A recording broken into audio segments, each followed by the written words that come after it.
Good afternoon, good night, good evening, wherever you are tuning in from. Welcome to the first day of our masterclass focusing on marketing and brand partnerships.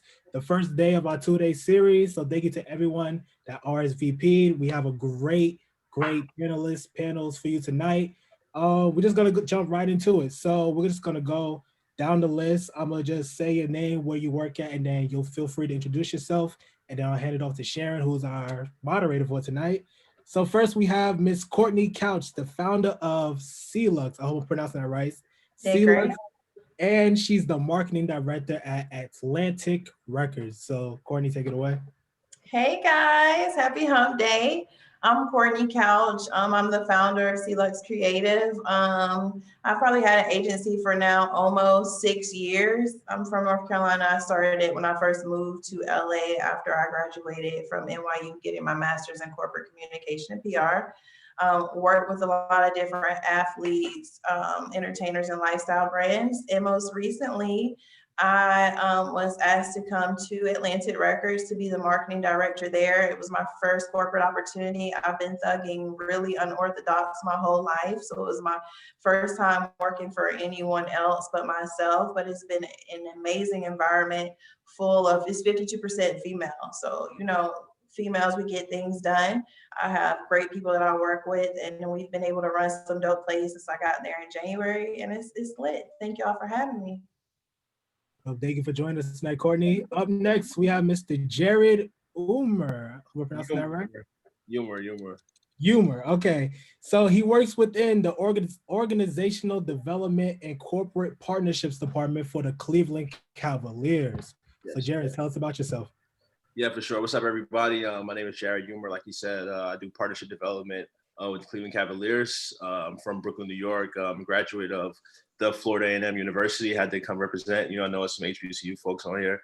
But yeah, I'm here. I'm a hustler. You know, I get things done. I'm a co-founder of Dream Marketing Group, experiential marketing agency that I started when I was an undergrad. I worked with the likes of DaBaby, Meg Thee Stallion, Young Nudy, King Combs, Justin Combs, Lil Uzi, et cetera, et cetera. But I'm here to, you know, help everybody out that does that clout.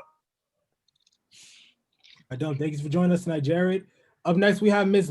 LAYLA Mustafa, who is the Lifestyle Marketing and Brand Partnerships Manager at RCA Records. LAYLA, take it away. Hey, everybody.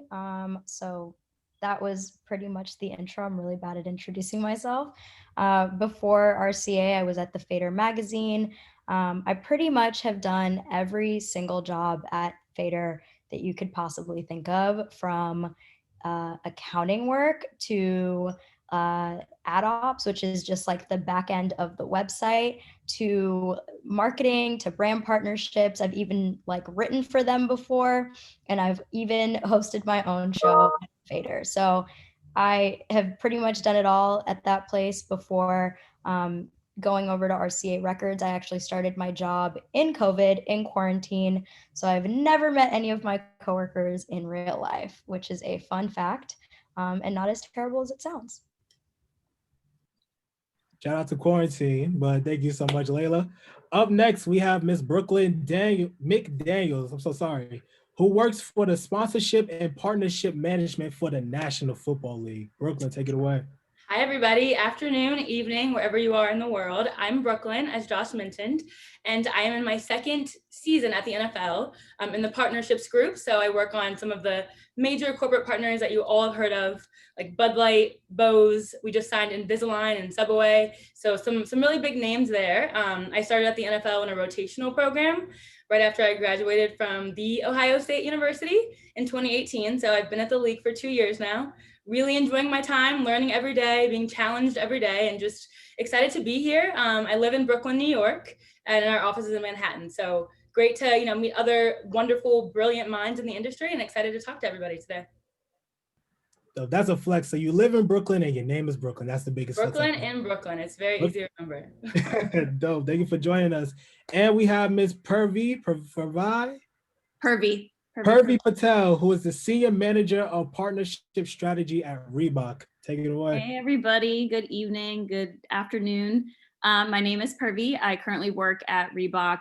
really within the partnerships team spearheading all of our digital influencer efforts. So anybody who really makes a living or a side hustle on social media, those are the partnerships I'm really inking and working on. Just launched our first TikTok activation earlier this year with the Sway House. We've been doing stuff on Twitch with gamers. So really exploring the different digital mediums of where digital influencer is going. I also work on collaborations. I inked some of the deals that we've done with Tom and Jerry and Minions and some of our more pop culture collabs. Prior to that, I was at Sperry, another footwear company, doing all sorts of things from trade marketing, where my lead account was Journeys, which is a mall door, doing specific marketing for them. And then which led me to Influencer, where I kind of pitched unique programs there back in 2013. And prior to that, I was at a law firm. So I've definitely pivoted from where I initially thought I was going to be. All right, Don, thanks for joining us tonight. And before I introduce your moderator, I absolutely forgot to introduce myself. So I'm Joshua Brown. I'm your student co-host, and I'm also a CFA ambassador. Sophomore at Morehouse College, born and raised in Queens, New York. So Brooklyn, you're right next to me. So I won't be moderating for you guys tonight. This will probably be the first, and then later on at the end of the show will be the last time you will see me. So I'm going to hand it off to our moderator, Miss Sharon B Mills, who is the owner of Buy SBM Agency. So Sharon, take it away, and I'll see you guys later on. Hi, everyone. My name is Sharon. Again, I am the founder of Buy SBM Agency, and also I am a graduate of the University of Maryland Eastern Shore. So I'm so excited to be on the panel with you all today. You are all super amazing. So we could just hop right into it because I know we only got an hour. So first question for the night. When do you believe is the right time to reach out for a partnership? Do you reach out before there's a buzz? Do you tap in when the buzz is already generated? What do you look for? I can take that one. Okay. So I guess it totally depends on the situation and what type of partnership you're actually looking for. And I feel like partnerships, generally speaking, are not, there's no like one type of partnership, right? So at the end of the day, you could work on a partnership that might be experiential. It could be just a social partnership, depending on what type of partnership you're looking for, probably dictates when it's appropriate to actually reach out. So I know on my end, when I'm looking for a social campaign for an artist, I usually reach out. Probably the lead time is maybe like 2 weeks, is as much time as I get. But if I'm looking for something that's a little bit more impactful, maybe for like a rollout for an album or a project that's been scheduled, I try to reach out as early as possible. And that could be when an idea comes to mind. And it could be a very loose idea where it's just like, this brand makes a lot of sense with this artist. So maybe I should reach out and just gauge to see their interest. Do they even like the artist? Do they want to work with the artist? And see if we could facilitate some sort of like light partnership. Maybe it starts off as a social media post, but ends up with like a product collaboration. So I feel like it really just depends on what the ask is, and being really intentional and coming to the brand or the person that you're looking to partner with a clear and definitive plan, but also leaving the door open so that you can collaborate further in the future. So I'd piggyback off of that. I think it's never too early or never too late for a brand partnership. I'll give you guys an example. When I first moved to LA, the first artist I ever worked with, he was working on his debut album called My Crazy Life. And we were trying to figure out, how are we going to get this tooted and booted rapper a partnership to kind of figure out how to expand him to a more vast demographic. So at that time, he had never had a partnership, never had any corporate endorsements, and we were trying to figure out what to do. So I utilized my network with one of my college friends who worked for the agency that represented Foot Action, and we actually created a campaign at that time. And it was the first of its kind, and YG was the artist, but he hadn't put out a full album. He hadn't done anything, but the way we pitched it, it made it make sense for everyone. So my thing is, when I think of partnerships and brand partnerships in particular, you want to expose your client to a different demographic, but it has to make sense on all sides for everyone. And when you talk about that aspect, instead of it only making one-sided sense for the artist, you're able to pitch further and do more, because then the brand understands the benefits of it as well. So I think you just have to make it make sense for everyone and just shoot your shot and let someone tell you no, because I'm always going to ask, and then you'll have to be like, no, that doesn't make sense. But how I'm coming is always going to make sense. So you just got to try it, you know? Yeah, I can provide just, a different perspective, coming from the league. Our partnerships are typically 6 to 8 years. So the negotiation period can take a year or two in and of itself. So for us, it's a lot more of, preparing long-term and kind of projecting what may be coming down the pipe and what might be important for us to have a partner in that space, in the upcoming years. So for example, right now, we're living in this COVID environment. Our main focus right now is health and safety and making sure that we have partners and that we have support in that space. So that's kind of where we're focusing now. Whereas, a vehicle partner or a rideshare partner can really come about anytime. So for us, it's much, about what's trending and what's going on, but also having to be ahead of that trend to make sure that we are secure in a partnership when it's most important. Mm-hmm. Yeah, I echo what Courtney said on the brand side. So working at the brand and getting outreach from, talent agents and music reps and all of, the above. It's you can go as early as you can, because there's more likelihood for budget and like opening before everybody kind of gets planned. But with that said, if you have a really good idea and you actually do your research as to what could fit based on what the brand has been doing and what the artist is about, and you really look at that connection and you're actually pushing and pitching with a vision and a approach that makes sense, people will find the money. So it goes both ways, but I think, if you're trying to do a long-term kind of thing, certainly earlier helps. But again, if you can connect it to something that the brand's already doing or that that they might care about or might be part of their priorities, that's when people are like, if it's a dope idea, they'll find a way to fund it, essentially. Absolutely. I do see that we have a lot of college students in the chat. So my next question would really be geared towards them. How did you gain experience while in college? So like, even if you went into like organizations, or if you did the entrepreneur route, if you did the internship route, how did you get your experience? Well, I'm a Tar Heel, UNC Chapel Hill. Whoop, whoop. I saw a Tar Heel in the chat. I think it's twofold. People forget that you have to network in college as well. So organizations are cool, but building long-term bonds are even more important. My friend that I mentioned that I ran my first play with for YG creating that campaign, we went to college together, and even still people that I went to college with a really long time ago, we still run plays together till this day, And another important factor is I actually interned at Creative Artists Agency the summer before my senior year with Leon Rose, who was LeBron James's agent at the time.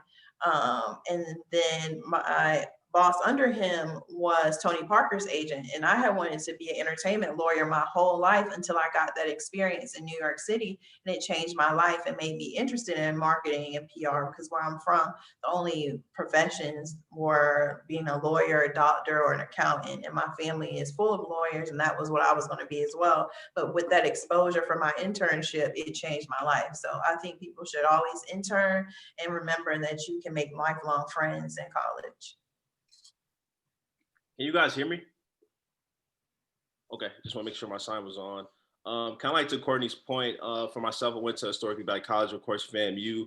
A lot of the opportunities that are at, the bigger universities, they weren't allotted to us, unfortunately. So I had to create my own kind of like engine, created my own company, Dream Marketing Group, where I got some pretty, I want to say, decent experience in undergrad, which kind of like allowed me to get into, open some more doors for me. I got an internship at PepsiCo after my sophomore year, Wells Fargo going into my junior year. And actually, after I graduated, I took another internship just because it was an industry I was looking to get into at Rock Nation, doing brand and strategic partnerships.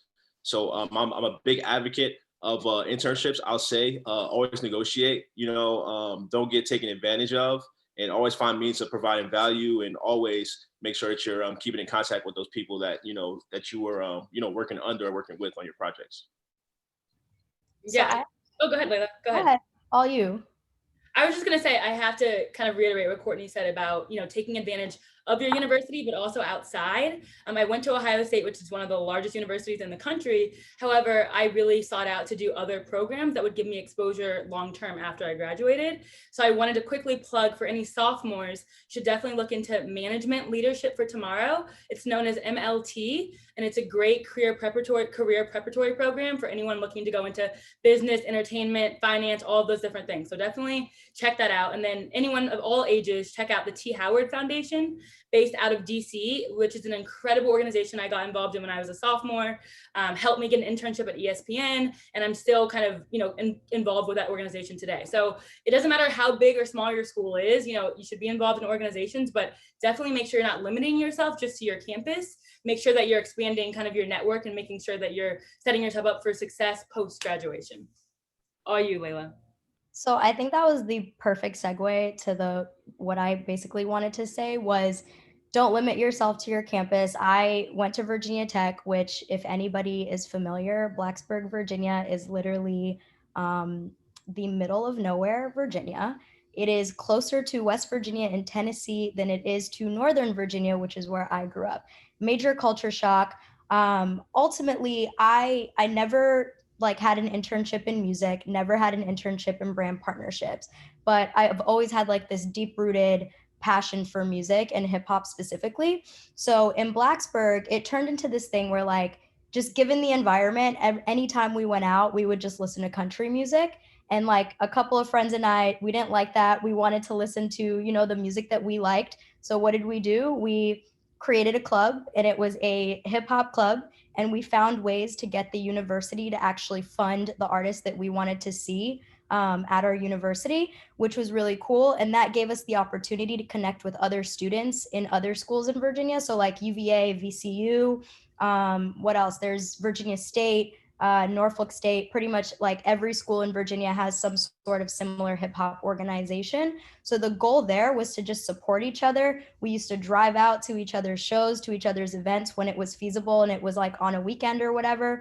Ultimately, that helped me out a lot when I moved to New York, because I didn't have those connections. I didn't have those relationships. I never had a music internship. So I relied solely on the relationships that I built in college. So my job at Fader, that was literally a girl who went to UVA, who was in the hip hop club at UVA. We had organized a concert together my sophomore year of college, and she helped me get a job at Fader, which opened the door for me in the music industry. So I guess my biggest point is, connect with people from other schools who are doing clubs and doing things that you want to do. But also, if that doesn't exist at your school, just start your own and do research, connect with faculty, use them as a resource, and let them help you figure out how you can finesse your school for money to do the things that you want to do. That is essentially the key point of brand partnerships, is figuring out how to connect dots so that you can fund the ideas that you want to see into fruition. Yeah, and I agree with everybody, but I will also say there's a lot of pressure on the youth to figure it out early right now. And you got to have this internship and this stacked up and you're all on social and all that sort of stuff. I fully pivoted. I come from a family like Courtney, full of doctors and more business kind of focused minded people. I thought I was going to go to law school. I worked at a law firm coming out of when I graduated, which was the worst financial times, and back in 2008, 2009. So I took the first job I could get, even with all the internships I had. It was just kind of survival mode of getting a job after college. And I pivoted after the fact, after quickly realizing, doing that for 2 to 3 years and really kind of figuring out what is it that I really want to do. It's not too late to pivot, especially when networks and social media and everything's kind of at your fingertips. And if you keep your eye on the pulse and who you want to connect with, and you make those connections and you keep those authentic kind of conversations going, you'll find your way. So if you're on this chat and you haven't had these crazy internships at all these places, there's still time and you can still pivot and make it happen. Definitely. Thank you everyone for all your answers.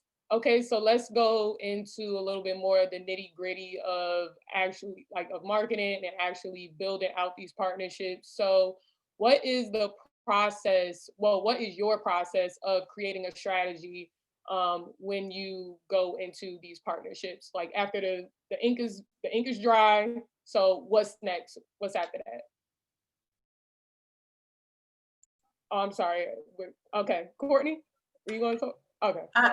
Sure, yes. I like to work backwards. So I need to know what your goals are, what you'd ideally like to do. If you could think of anything that you want to do, what would it be and what your interests are? Because sometimes I feel like where partnerships go wrong and we feel like they're tone deaf and all different kind of things like that is that you really don't get the essence of the person or their audience. So if you know who you're dealing with and you know what they're trying to achieve, then I like to start at my Z and work my way backwards to be like, okay, well, this is how we're going to get there. Let's do A, B, C, D first. So does that make sense?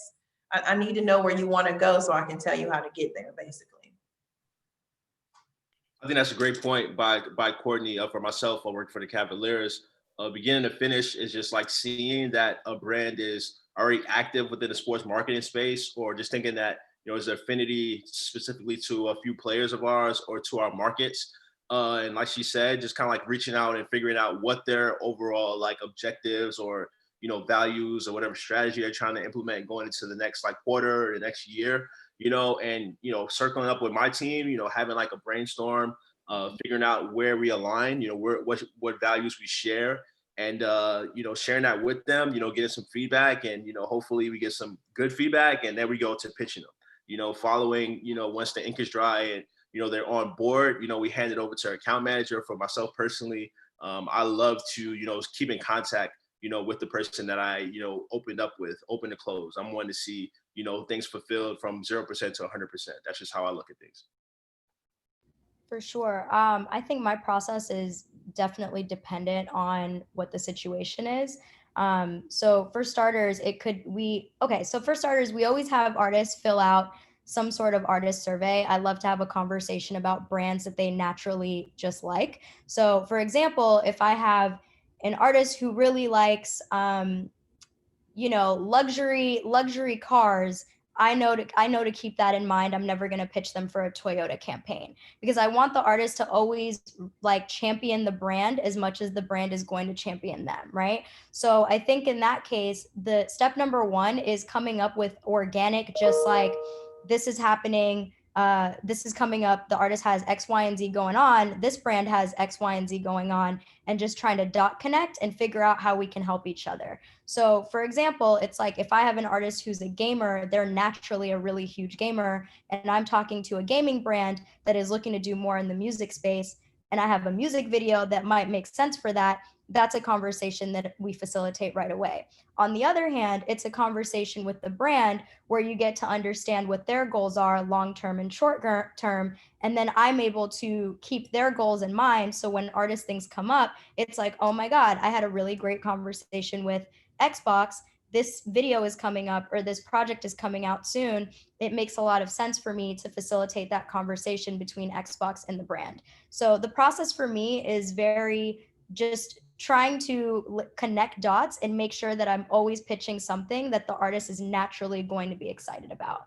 Because we've all seen commercials, we've all seen content where an artist is doing something and it seems very forced. And you're like, I know you don't really eat Cheetos, Kendall Jenner. Like, you don't eat Cheetos, but you're doing this Cheeto commercial for the bag, and I get it, but those aren't like the most impactful partnerships in my opinion. So I think it has a lot to do with really getting to know the brand and getting to know the project that you're working, and trying to figure out a way to make it just like to fill in the blanks and make it look like, sorry, I'm full of analogies today for some reason, but like make it look like an ombre like nail instead of a color block nail, where you're just like, I see the difference, but I want it to flow together. Don't even know if that made sense, but okay. All right, cool. Okay, anybody else want to answer that? We good? Okay. So I'm sorry. My question just went up. Okay. So because of COVID, I'm sure you guys, your jobs have changed drastically in the past, 6 months? So how has the process of negotiation been since then? Like, has that changed any steps in the negotiation process? Like, what has been going on with that?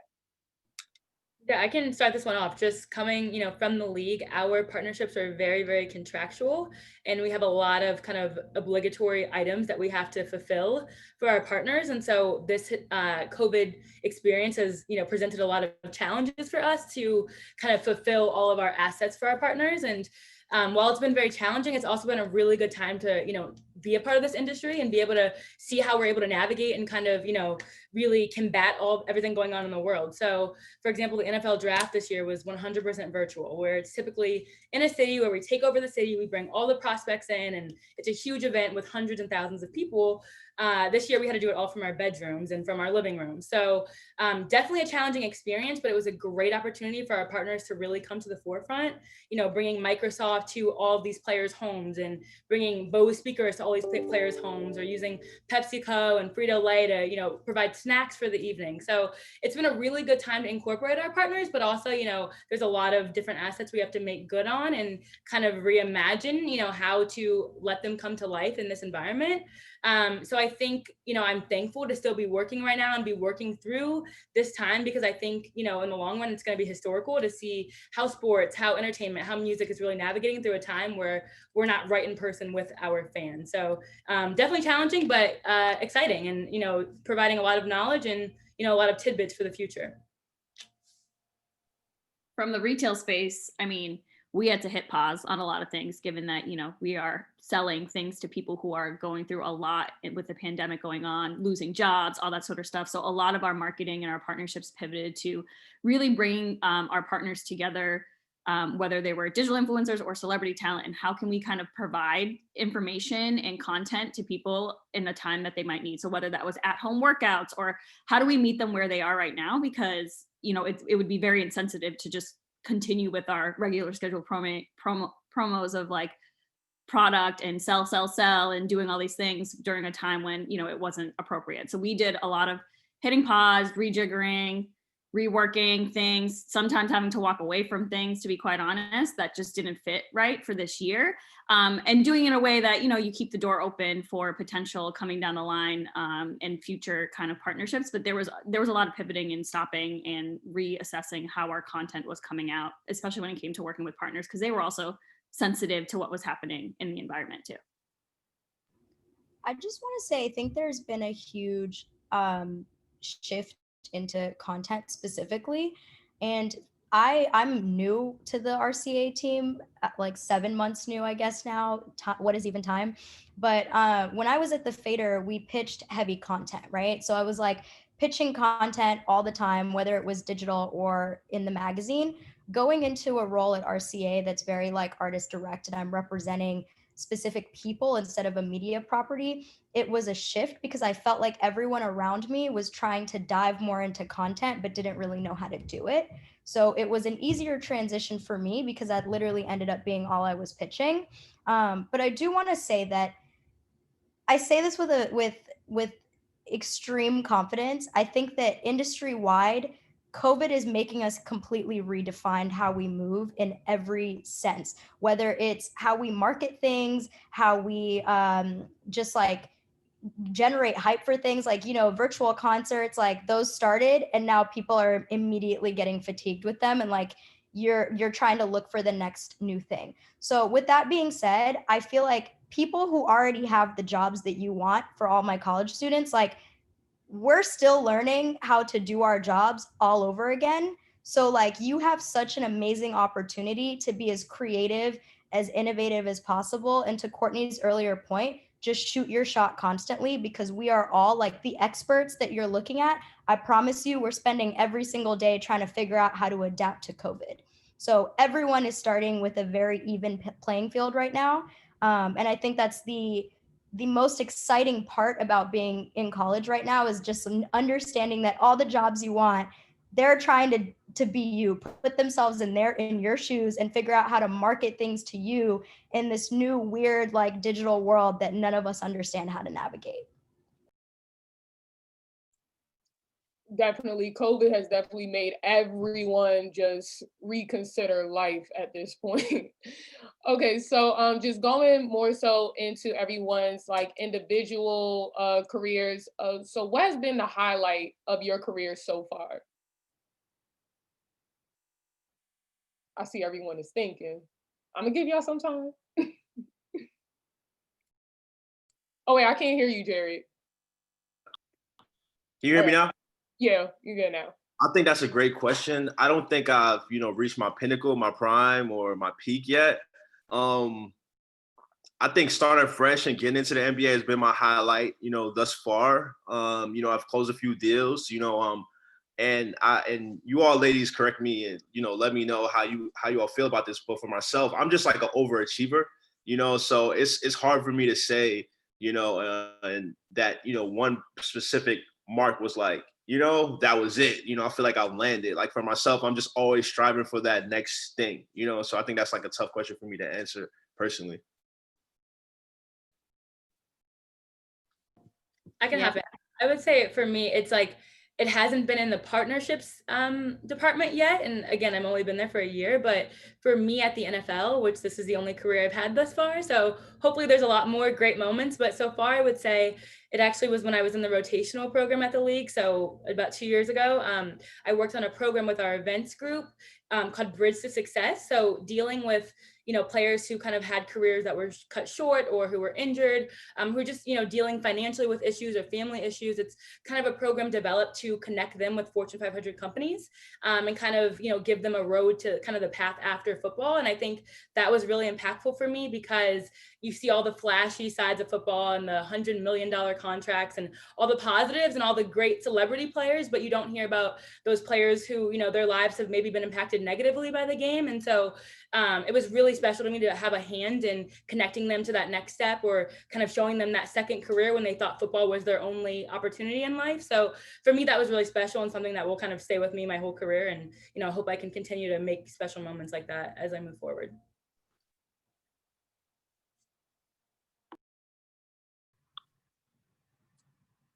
I think that's a really hard question, and I'm not done yet. I do have some really proud moments. I think overall, being an entrepreneur, being a female, first of all, I'm proud to have kept my character this entire time, and I feel like I've done things my way, and I've been able to hold my head and be a good person and maintain my morals throughout this industry because it's a really rugged world and it's really cutthroat, but I've been able to maintain who I am and keep my character. I think one of my proudest moments is earlier in my career, and I was the first person to get Travis Scott on a nationally syndicated television show. And it was for rodeo. And he was on Sports Nation, a couple other ESPN shows. And the first time he had been on TV, he like jumped on the desk and went crazy. And after that, he started booking more shows and booking more shows. And it was probably the first time I had gotten into an argument with my client too, because they asked him some crazy questions and he hadn't been used to that, but it was a really great moment to kind of be like, okay, I did that. That was awesome. And from there, he booked more shows. And then I think, when you're an entrepreneur and you're doing things your way, sometimes you kind of feel like you may go unseen or your work goes unnoticed. But to be able to pivot to Atlantic Records and was, recruited by them to come in, knowing that they're the #1 label in the world right now and how much I love music and how my journey has been completely unorthodox. I was very proud of that as well too. So I think those are two great moments in my life, and I hope I get many more. For me, it's been I'll go to what Jared kind of said. It's tough to say. And some of my most proudest moments aren't the ones that you're going to see in like PR hits or externally, or, I partnered with X, Y, and Z, brought this collaboration to life. I mean, there are just certainly big highlights there. I think what I really loved is I've always believed in influencer marketing before it really became a thing. And I've used that as part of my career to pivot from what I was doing at Sperry all the way into getting the reason why I got the job at Reebok is to centralize all of their influencer marketing efforts and show that it's a piece of the pie within the partnership landscape that's a little bit different than maybe a music artist and a traditional celebrity partnership.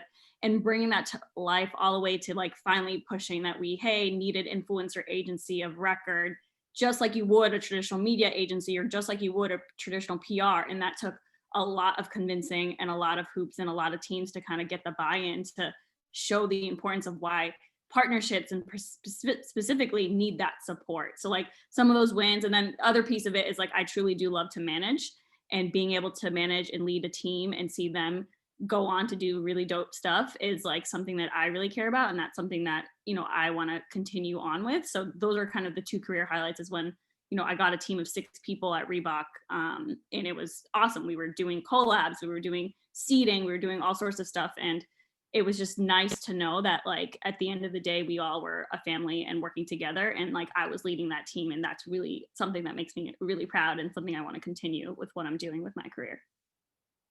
So I just want to piggyback off of what everyone said, and it took me a second to kind of come up with a response for this one. For starters, similar to Jared, like I had never have thought that anything I've done is like good enough, you know, like I'm always working harder, trying to hit that next career goal or whatever it is.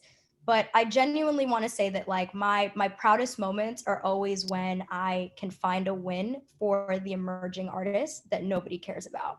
And what I mean by that is, you know, on my roster at RCA, I work Usher, Alicia Keys, SZA, and these are like the big fancy names, and getting them a brand partnership is usually not as hard as trying to negotiate one for Flo Milli or for Maxo Cream, these artists that are still emerging. So I find a lot of joy just in really selling these artists that are newer, that nobody is really like paying attention to like that, to brands, and being passionate enough about their music that I can sell to the brand like, yo, I really love this artist, so I'm trying to make you love this artist too.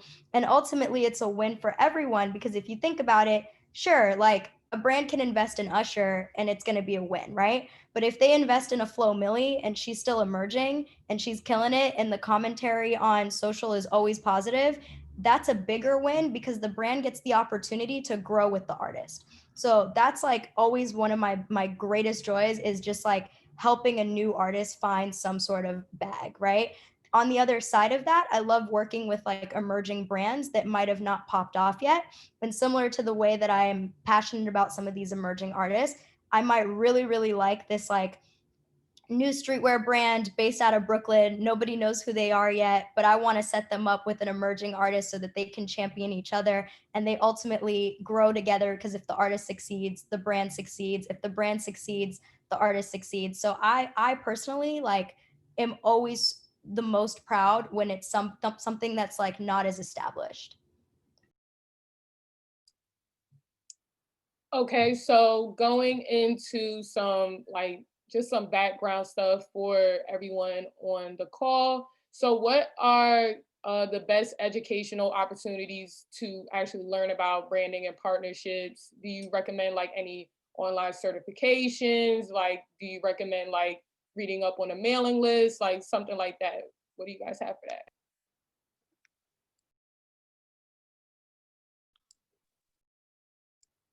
I suggest, can you hear me? Yep. I hate that I'm not gonna ask. I suggest listening to Marketing Brew. That's a great email list that I take a look at. CMO Moves, that's an amazing podcast. Ad Week, they put out, you know, dope content on what's going on. Specifically, if there's interest in sports, Sports Business Journal, Front Office Sports, you know, some of everything. I find myself following people within the industry, you know, LAYLA, Brooklyn. I'm always, you know, seeing what partnerships they're working on, you know, because they like to brag on themselves. That's something we like to do in the industry. So that's good to see. So that's what I'm doing personally. Yeah, just to piggyback off of that, like, do not downplay social media at all. Like, I am constantly on Twitter, Instagram, whatever, just like looking for different partnerships, because social is the future, right? That's how we market everything. And I actually like, I have multiple threads with my boss on Instagram, where we're sending each other different partnerships that we see. And even just being mindful, like obviously this is dependent on like the space that you're looking to be in. It might be different in sports, but especially in music, anytime if I hear Travis Scott has a music video that's dropping on Friday, that's the first thing I'm doing on Friday is I'm watching the Travis Scott video and I'm counting all of the product placements in the video.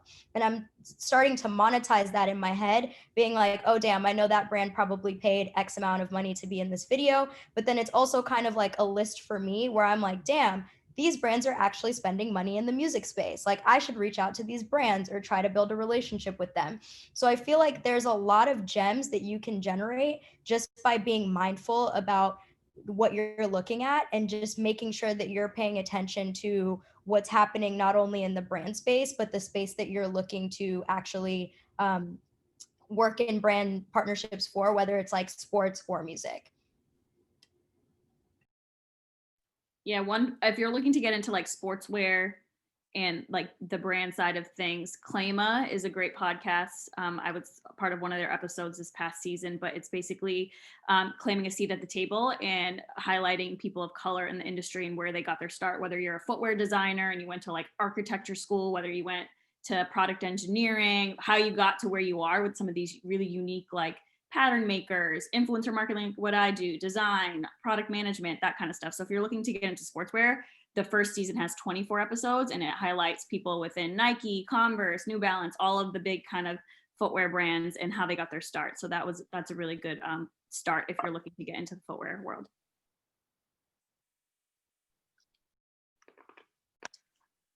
Okay, Brooklyn, do you have anything?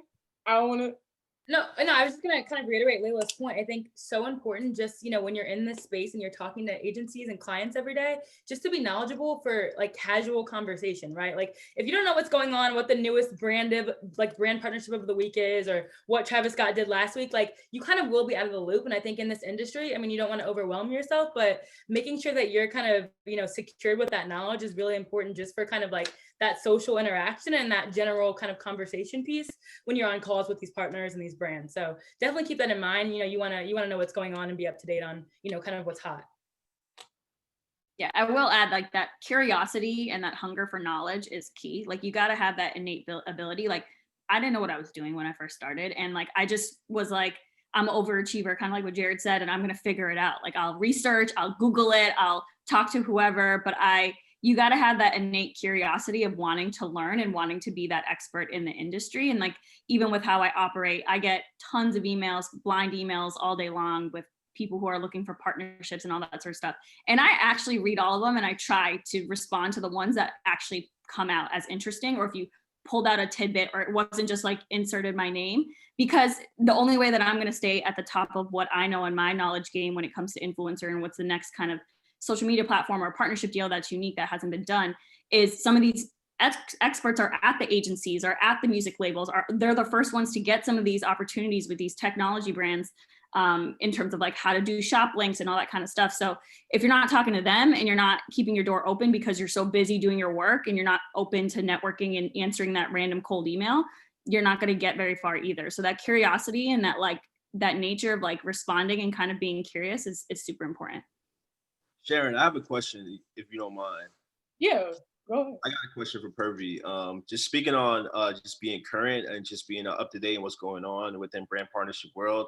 My question for you, working at Reebok, of course, so you're very prominent, streetwear, footwear line. With the name, image, and likeness of NCAA, coming up and like on the glooming, what steps is the brand taking of, being involved, and what could come about in 2021? Yeah, so we're still kind of on the early side of like meeting up with like what that's going to mean for us. We've kind of stayed away from it just because of all the regulations that come along with NCAA athletes, but I definitely think that there's an appetite, and we are getting younger and younger, probably even more younger than some of our own competitors are. So I see it being part of the strategy, but we haven't quite figured it all out because we're still kind of waiting a little bit to see where the cards fall before we kind of make our moves. But we have been like a lot of these folks who also like, I partnered with Donald De La Haye, and he had a YouTube video. He was like one of the first YouTubers who was making money off of his YouTube videos that didn't relate to him being a college athlete. and he got in some serious trouble in NCAA and he decided to leave playing football. What I'm hoping is that now that, you know, things are kind of loosening up and whatnot, that we'll be able to partner with some of these people, because they are, you know, content creators in their own right and they grew up in this digital age, but we haven't quite figured out like full on what the brand strategy is going to be in terms of how we want to go after those athletes. For sure. Appreciate that. Okay, that was a great question, by the way, Jerry. So that was great. Okay, so a lot of people are really just trying to get a feel for the corporate side of things. I know a few of you guys are entrepreneurs, but as far as for corporate, so what do you feel as though is the most important skill that you need to do your job? And also, how did you make yourself stand out in your interview when you broke into your job? Communication, 100%. I'm a big believer that most jobs can be taught and learned, but you can't teach somebody communication skills. So I've always you know, just to PURVI's earlier point about reading every email, I try to respond like as soon as I get an email, and if I'm not responding quickly, I try to like at least put it in a section of my inbox and be organized enough so I can go back and respond later. But I've learned that as long as you can communicate, whether that's like asking questions if you don't know how to do something, like I promise you, no one is an expert at anything, especially not now in COVID. Just communicating with your team, utilizing them, and making sure that everything is as clear as possible, especially now in this weird digital world. You can't just walk over to your colleague and ask a question. Communication is so important. The other question you asked was about like interviews, right? Or something, Sharon, was that what it was? Yes. So how did you make yourself stand out in your interview? So for the industry that we're in, one thing that I realized pretty late, and I wish I knew this when I was in college, is a lot of times for these jobs, they're looking for people who are going to stand out and be personable and actually build relationships. Brand partnerships at the end of the day is relationship building, right? Like building relationships, brand direct, building relationship with labels, with athletes, with artists, whatever it is, you're building a relationship.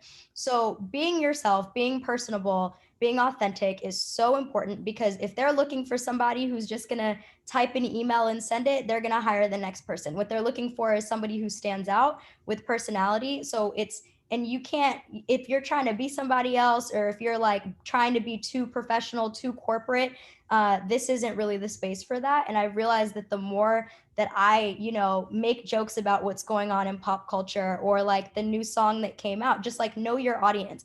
If you're applying for a job at the NFL, like be passionate about the NFL. If you're applying for a job in music, be passionate about music. If you're going into the retail space, like you need to really be passionate about clothing and like the retail space, right? So you can go in there and talk about it with passion so that they want to hire you. They want to hire somebody who's going to represent the brand in a way that's going to make people want to build a relationship with you. Yeah, Layla is absolutely preaching. That was an incredible answer. And I think we all know communication is absolutely key. That is the #1 factor in this industry. But she also hinted towards organization. And I will say that it's also key. Gatorade can be launching a commercial while Bose is launching a new product, while Invisalign is signing a new athlete, while Subway is dealing with youth football. Like there can be 7,000 billion projects happening at once. And if you're not organized and you don't know kind of, like Jared said, the objectives of your partner and what's kind of the priority right then, you will get lost in the space. So making sure that you have incredible organizational skills. Layla also hinted at, kind of crafting yourself towards the industry or the job that you're interviewing for. I do believe there's a huge misconception working in sports that if you're at the NHL that you love hockey, and if you're at the NFL, you love football. But I want to be so transparent with you guys that I am not and was not a huge football fan kind of coming into this industry. I'm a huge NBA fan. I grew up watching the Cavs, having Cavs season tickets. Like that's my space. But I knew that the NFL would be an incredible opportunity for me. And I wasn't going to let, not being obsessed with it, hinder me from applying. So what I did do is do my due diligence to make sure I knew about all the latest NFL initiatives, that I knew the names of players, that I knew the names of every team. And I did that research to make myself kind of marketable and know that I'm willing to go the extra mile and make myself knowledgeable. However, I would never brag about not loving football, but I think it's important to know that it doesn't have to necessarily be something that's inherent for you. You can still go for it, So now I have grown to like football a lot more. I know a lot more about the sport, but coming into it, I was not an expert at all, and I've learned so much over the last 2 years. So know that, it's still definitely, it's still possible for you if that's not something that you've grown up being obsessed with all of your life. Yeah, I think you ladies hit the nail on the head. You have to communicate, you have to be knowledgeable, and you have to be confident. So when you're doing your research, you can be doing your research all day, but when someone asks you a question and you don't know how to communicate that or articulate that or add your own creative spin to the knowledge that you have, it's an L for me, So you have to be able to know what you're talking about, be confident when you articulate it, and be able to communicate it, and be able to always be a student of the environment that you're in, learning from different people and being aware, and just always making sure that you're a sponge. I think people get into these jobs, and I like to say that they're stealing checks because they really don't absorb what's going on. They don't want to be creative. You don't want to see what the other person is doing. You're just there getting your insurance and your checks every 2 weeks. But that isn't the type of person that I ever want to be. I want to be contributing to my situation. I want to be knowledgeable of my environment and my industry at the same time. So I think always trying to learn, being confident, communicative, and knowledgeable are all really parts of being successful in an environment. Yeah, and I'll add, when it comes to interviewing, the one thing I always say to people who are interviewing is every single experience that you've had is your skills are transferable. So you do not need to have footwear. I came from I was law firm background, doing business marketing, like development, filling out RFPs all day for like client pitches and stuff. I wanted to get into footwear, into fashion somehow. I recognized that there was an opportunity where, in Massachusetts, there's quite a few footwear brands. And I sold my skills. Like I sold that I've worked with lawyers and I know how to read contracts and do news alerts.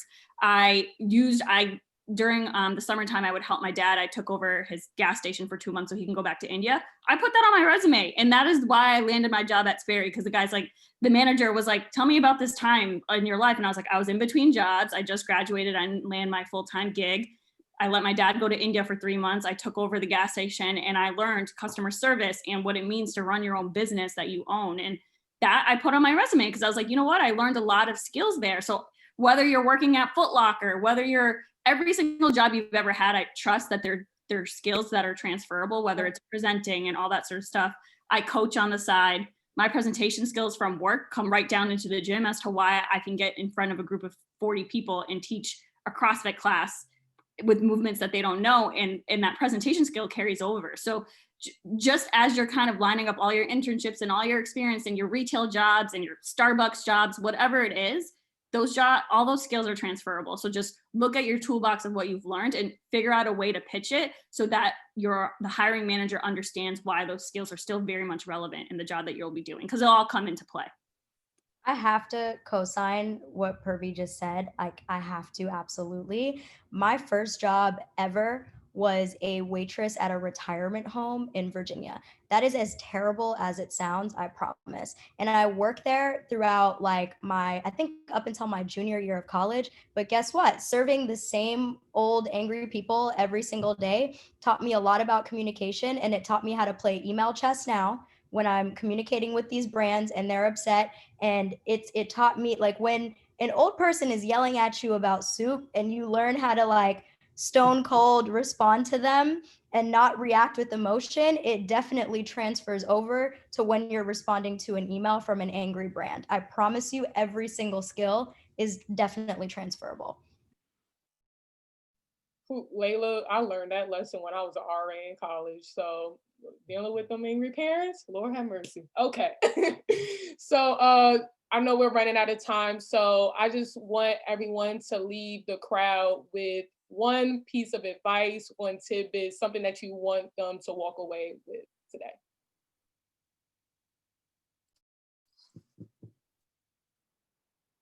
I'll say do the work. Do your due diligence, do your research, you know, whether it's, you know, entrepreneurial project you're doing, you know, preparing for an interview, you know, work on that. It's not always about the recognition. It's probably only about the recognition 5 to 10% of the time, you know. Just do the work and just put in the work. And that's something a mentor told me when I first got into the industry. You know, it takes 10,000 hours to master your craft. So put in those 10,000 hours. Yep, completely reiterating what Jared said. Stay the course. You know, you're not going to get recognition for 99% of the things that you do, but it's all worth it, and every experience is going to be important for the long-term goal. And take advantage of every opportunity, right? Like, you may be tired, or you may be kind of exhausted, or you don't want to do this networking, or you don't want to send that email, but it's all going to be worth it at the end. And this is the time in your life and in your career where you've got to maximize opportunities and make the most of anything that's coming your way. But also don't just expect things to come your way. You know, you've got to reach out, you've got to, you know, take that step, you've got to step out of your comfort zone in order to get to where you want to go. Yeah, I would add to that. One thing when I'm kind of mentoring younger people in co-ops and stuff is no task is too small. So I, to this day, still pack seating boxes and roll up my sleeves, write handwritten note cards. Like, there are times where it's all hands on deck. And if you're going to be the younger, you know, manager or coordinator with the attitude that, you know, I want to work on strategy and I want to work on these pitches and blah, blah, blah, you'll get your shot. You don't always need the recognition, like Jared said, but you need to know that no task is too small, and it's better to be a team player and show that you are willing to do whatever it takes to get the project through the finish line, or whatever the case may be. That is what I kind of admire when I work with people, and that's what I recognize, and that's who I'm going to go to when I need to get a project done or want to elevate to, like, hey, I need help on this strategy session. So no task is too small. And even at what I do now, I'm still, you know, sometimes packing boxes, and like, it is what it is. I think for me, you know, everyone always has a job to do, you always have goals, but no matter what, you have to treat people right, because you don't know where the next opportunity is going to come from, how you'll be able to do a partnership in the future, or who you'll need to call on. You have to always, no matter where you meet people at in life, you always have to treat people with respect and have good character. It will take you further than any skill that you can have is your character. So I don't ever want anyone to think they can do great work and run huge plays and shit on people. You have to be able to treat people right the whole time in every part of your life. I could not have said that better myself, Courtney. I definitely want everybody, this is a people's business, right? You're communicating with people all the time, you're relationship building. So you need to treat the janitor to the caterer to the senior executive, treat everybody like they're the CEO of the company, because you literally never know who is going to be on the other end when you're applying for your next job. Like, just to use a real life example, I literally wrote a letter of recommendation for my old boss yesterday. So, and the thing is, we had such a great relationship and she treated me with so much respect that was a no-brainer. And I was willing to just, like, you know, gas her up a little bit, get her that job, you know? So, like, treat everybody like they're the CEO of the company, and that you're like and just be confident too. Like, approach people like you're the shit too. Nobody wants to talk to anybody who's like stuttering and is scared and isn't approaching you confidently. They want to talk to you and feel like, wow, this person is really somebody that I can lean on and rely on. Thank you, everyone. You guys were all great. So let's clap it up for yourselves. You don't got to take yourselves on mute, but you know, that's cool. Okay, so I will pass it to Josh to close, and there you go. Thank you so much, Sharon. So once again, thank you so much to all the panelists that came out tonight. And before everyone starts leaving, I have two last announcements. First and foremost, let's give it up for Miss Taylor McNeil, who curated this entire masterclass for the 2-day series. Thank you so much, Taylor.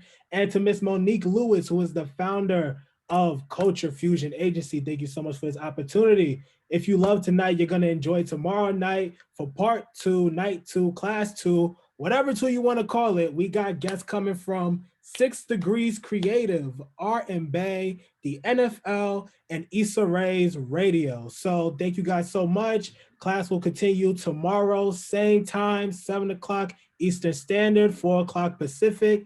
I think that's the time zone in California. But again, thank you guys so much. I see everybody connecting in the chat. Amazing. To the panelists, thank you guys so much once again. Have a good night. Everybody stay safe, and we'll see you all tomorrow. Thank you. Thank you. Thank you for Bye, having us. everyone. Bye. Bye, y'all.